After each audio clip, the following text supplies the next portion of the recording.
Hello! Welcome back to the Grown Up Millennial. My name is Jessie, and this is the second part in our series on scholarship applications. First video focused on where to find scholarships. This video is going to focus on tips for the actual application. So let's get started. First tip, apply now. A lot of students wait to start applying for scholarships thinking they'll apply like the year before they go to college or before they transfer. That is a horrible strategy. Start applying now. You will be astounded, one, how quickly things go, but two, how many deadlines you miss because you keep thinking you're going to start later, how many scholarships you miss out on. So start applying now. Second, now that you've started applying for scholarships, you need to read those qualifications very carefully. This is a numbers game, and time you spend applying to a scholarship that you don't actually qualify for is time wasted. So make sure you read the qualifications very carefully and try to focus on scholarships that you're a really good fit for. There's going to be probably dozens, hundreds, even thousands of scholarships you qualify for. So focus your attention in scholarships that you're a really good fit for, that cover a lot of populations that you're a part of, as we talked about in the previous video. And you're going to know that based on the qualifications. So use that to prioritize where you're spending your time. Third, make a resume. Now, when I say make a resume, I'm not talking about that one-page document that you write for applying for a job. Rather, this is going to list out all of your accomplishments. Now, these can really be anything. They can include, but are not limited to, school, so grades, any awards you've gotten for your academics. They can include volunteering or work or internships. They can include your passion, so maybe there's something you're really good at, like maybe you love to knit or you love racing dirt bikes, whatever it is, talk about those as well, your extracurriculars or your hobbies and passions. They can also include personal adversity or obstacles that you've overcome. So maybe you're really proud of having gotten through a parent's divorce, or maybe you had a child a lot younger than you planned to and you're trying to go back to school. Whatever it is, include those personal obstacles that you've overcome and feel triumphant about. So your resume is really going to highlight all of your accomplishments, both personal, academic, work-related, what have you. Now, how are you going to use this resume? First, you're going to use it to guide your application process.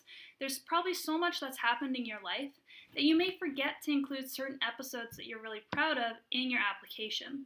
I know, for example, that I would sometimes forget to include Malta United Nations conferences that I did really well at, that I was really, really proud of, which was silly because they were really important to me, but because my mind was all over the place, I was applying for a bunch of different things, sometimes I forget to include it. So this is going to help you kind of check off, did I talk about this, did I talk about this, etc. It's also going to help you when you're looking at those qualifications and you're deciding, okay, what am I going to include in my application? Everything's right there. So you can really look at it and say, okay, what story do I need to present to the application readers so that they get the best sense of me and where I can really focus on my audience. Finally, the biggest reason to have a good, solid scholarship resume is for your recommender. Chances are, a couple, if not many of your scholarships that you apply to are going to require a letter of recommendation. So this is really, really important. Many of your recommenders are going to request a resume.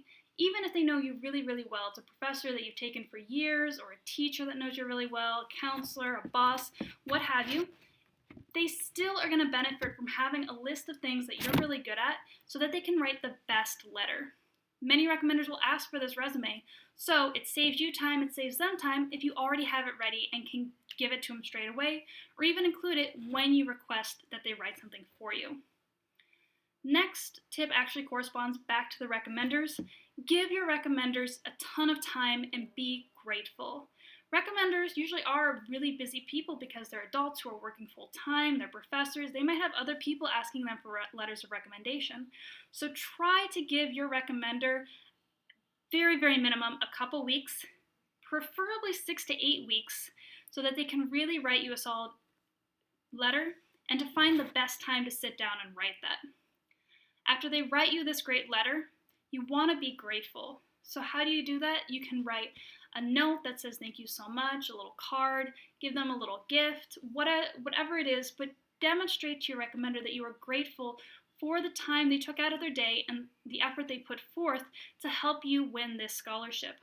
especially because you're probably going to be asking them to write you another letter in the future. So don't burn bridges, be grateful, demonstrate gratitude, and it will go a long way to helping you in your application process. So next, we're going to focus a little bit more on the actual essays. First, feel free to rework old essays because you're going to find a lot of applications ask the same essay questions, but make sure that you are really answering the question. So read the essay questions very, very carefully and sort of like a checklist, make sure you answer every part of that question. If you don't, if you just send in an old essay that you spend 10 minutes reworking and it doesn't actually answer the question, you wasted your time, you wasted the reader's time, and you're not going to get the scholarship. So make sure you read the question carefully so that when you're reworking essays, they actually answer the question. Next, don't be afraid to inject a little bit of personality. Lots of students are scared to talk about what makes them unique because they don't want to put off the reader. Here's the thing, is that these readers are reading dozens, if not hundreds, of applications, and after a while they can all sort of blur together. So don't be afraid to inject a little bit of your personality to make it more interesting, whether maybe you're a funny person, or you have a dry wit, or you really are passionate about what you do, or you really love history or a certain topic and you want to include that maybe in a hook or in a story. Whatever it is, don't be afraid to put a little bit of your personality in the application. It'll actually go a long way. It'll help you stand out. Now, caveat to that, make sure whatever you do is respectful and try to avoid things that are too controversial. I'm not saying don't throw in a little bit of controversy, but think like, is it really going to win you any friends what you're saying? So just be careful about that. Don't be afraid to push the boundaries. Just make sure you're not blowing down the whole wall. Next, make sure you get a proofreader. So you have to get your essays proofread. You have to get your application proofread. You'd be amazed how many students lose out on scholarships just because someone couldn't read what they said or was full of typos and errors that showed they didn't care. And you might care a lot, but maybe you're a bad speller or maybe you're just really stressed out. Get someone to proofread your stuff. Finally, emphasize your strengths. Now, you might be not really great at school. You're not that 4.0 or 5.0 student. You're not out there starting charities or volunteering in Mozambique. That's fine. It really is. You are still worthy of scholarships. The important part is that you emphasize your strengths and what makes you unique. Maybe it's that you work really hard, or that you're a dedicated student parent, or that you are passionate about animals. Whatever it is, emphasize those strengths. Don't lie and try to be this perfect super student on paper, because most of the time readers are going to be able to see right through that and they're going to know you're lying. You are worthy of a scholarship just based on the strengths you have. So emphasize those strengths rather than some imaginary strength that you don't have that isn't really necessary to win a scholarship. Okay? Well, that brings us to the end of the video. Next video, we're going to be focusing on the actual essay. We're going to talk about how to write it, what it should be about, etc. In the meantime, please like, comment, share, and subscribe if you find this video helpful or any other videos that I've posted. And thank you so much. Thanks for watching.